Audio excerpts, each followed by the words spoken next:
Salut à tous, c'est Pank de la chaîne, bienvenue sur cette vidéo qui aujourd'hui va parler de nos sessions d'hypnose, de stratégies, de réflexions qu'on peut se poser, en tout cas moi je me pose assez régulièrement, et comme vous le savez en ce moment je suis pas mal en train de m'interroger sur la notion de croyance, sur la notion de réalité, sur les différents biais qu'on a, sur ce principe que notre cerveau nous biaise à longueur de temps parce qu'il n'aime pas les bugs, et que très souvent, un de ces points clés est de rationaliser. Après, on sait qu'on a un ensemble de biais, mais factuellement, on rationalise et on confirme différents éléments, on invente un storytelling, une histoire à l'intérieur de nous pour être OK avec ce qui est en train de se passer, ou en tout cas être le moins non OK possible.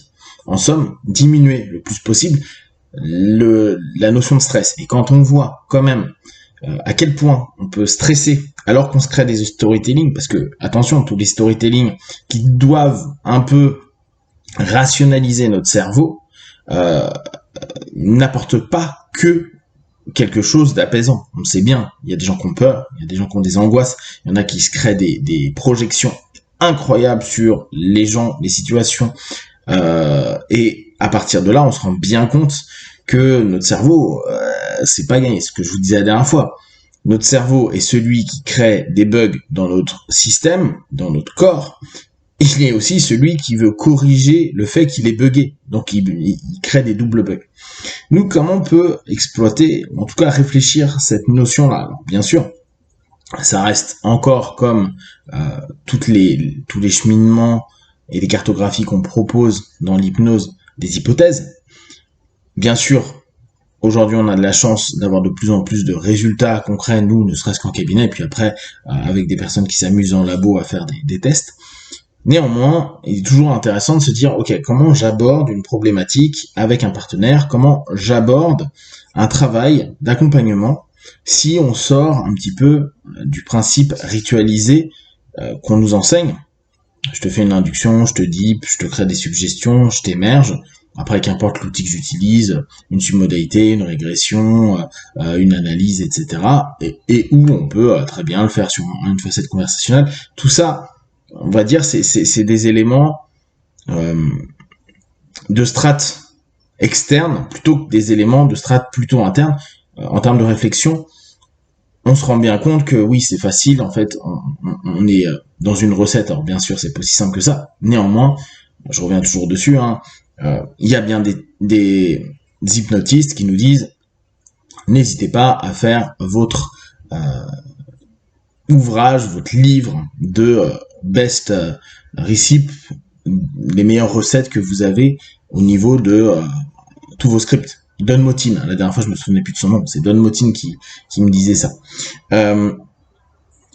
Moi, ce qui m'intéresse, et j'en parlais hier avec un pote, c'est de me dire, ok, donc si on reprend la notion du fait que notre cerveau rationalise, que notre cerveau se biaise, que notre cerveau, par rapport à des traumas, des mal-être, des malaises, va tenter de donner une explication, et quand vraiment il n'y arrive plus, on le voit notamment avec les traumas assez durs, il va à un moment se figer. C'est ce dont on parlait sur une des vidéos précédentes où je vous parlais des traumas, et où il y a des zones du cerveau qui sont carrément pas mises en on, notamment les zones du cerveau d'attention de soi-même, d'écoute de soi-même, de se retrouver, etc. Et avec cette incapacité possible d'avoir un manque de mots pour exprimer les choses, parce que l'air de Broca également est off.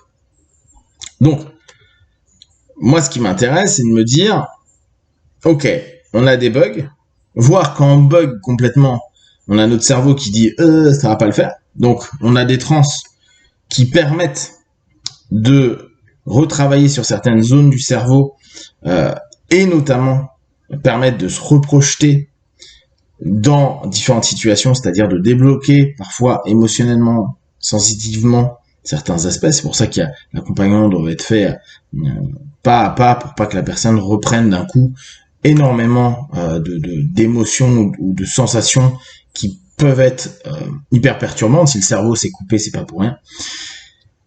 Néanmoins, on sait que même dans ces cas-là, on le voit avec les personnes qui ont des stress post-traumatiques, la nuit, quand il rentre dans une autre phase et qu'il y a d'autres zones cérébrales et qu'il y a un autre travail, bah parfois ça revient et c'est là où il y a les hallucinations auditives, où il y a l'ensemble du système qui se met en stress à fond et qui répond. Donc en fait, on est que sur des bugs, vraiment des déconnades de notre cerveau, de notre capacité à assimiler les choses, à digérer, à prendre de la distance. Bref, ça déconne.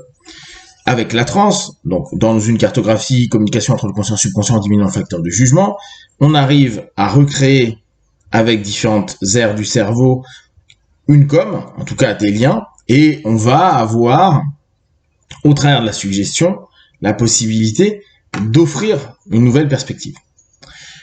Ce qui, moi, m'intéresse, c'est de me dire quel est le storytelling, l'histoire interne que se raconte la personne par rapport à sa problématique. Comment il l'aperçoit, comment il la voit. Pour lui, à ce moment précis, cette histoire, c'est vrai. Donc, qu'importe que ce soit croyance ou réalité, c'est sa réalité. En tout cas, c'est la perception qu'il a d'une situation qui a pu être vécue. Et on sait très bien, on rappelle, que nos mémoires sont faussées et que ce qu'on est persuadé de se souvenir comme juste est automatiquement non juste. Chaque fois qu'on réexploite notre mémoire, on sait qu'on modifie des éléments du passé.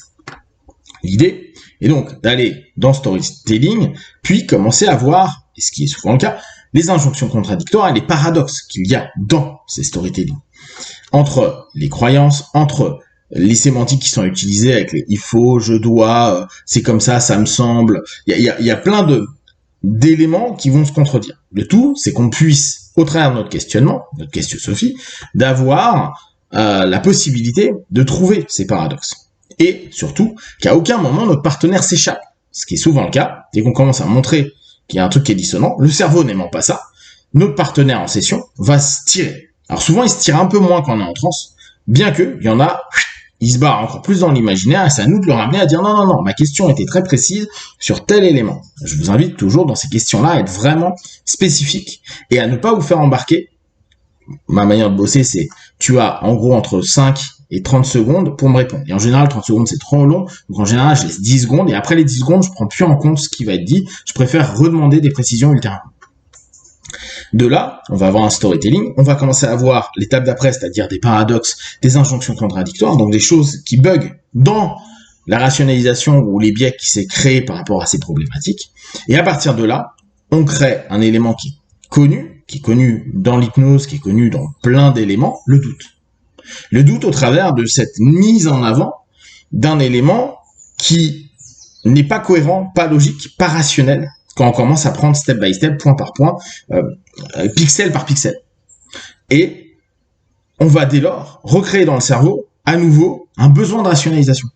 Un besoin de donner un sens. Donc, souvenez-vous, pour moi, le mental, le conscient, c'est plutôt logique, analytique.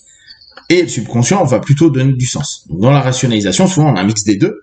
On veut que ce soit rationnel et que ça donne un sens, une certaine logique. Et d'ailleurs, les gens vous l'expliquent dans leur histoire, c'est logique. Je réagis comme ça parce que ceci. Mais vu qu'il y a un doute, il y a un moment, donc, en gros, ce que nous, on appellerait une rupture de pattern. Le pattern qui a mis en avant, quand on a mis en avant que le pattern, il y avait une injonction contradictoire. Ce qu'on va tenter de faire, c'est rentrer dedans, travailler sur ce doute, recadrer par rapport à ce doute-là, pour que on puisse exploiter ce que le cerveau sait si bien faire, un biais qui va donc retrouver une rationalisation, et donc possiblement un nouveau storytelling, et c'est là où notre suggestion doit avoir du sens pour notre partenaire. C'est pour ça que moi je suis très à chercher ce qui va parler à la personne, puisque d'ailleurs on apprend tous, utiliser la sémantique des gens, leurs images, etc., pour que ça puisse à ce moment-là ne pas trop être dissonant avec la rationalisation que le cerveau va se faire en se disant c'est bon, j'ai trouvé la solution, c'est bon, en fait tout allait bien, pourquoi il m'a posé cette question-là, mais se rendre même plus compte que c'est parce qu'il y a eu un doute qu'on l'a remis en crise par la rupture de pattern et qu'il a cherché une solution. Et souvenez-vous, la rupture de pattern, il y a cette notion-là, le cerveau il sait pas trop, il va prendre ce qui lui demande le moins d'énergie, et en l'occurrence nos suggestions qui ont été mises en avant, en tout cas pré-proposées, teasées par le recadrage. Ça, c'est un cheminement que je trouve intéressant. N'hésitez pas à me partager vos réflexions à ce sujet-là. Si vous avez des questions, partagez également sur Facebook, YouTube. J'y répondrai le plus rapidement possible. Comme d'habitude, tout ce que je propose, ne prenez que ce qui est bon juste pour vous tester, observer, analyser, conclure. Be one. Ciao.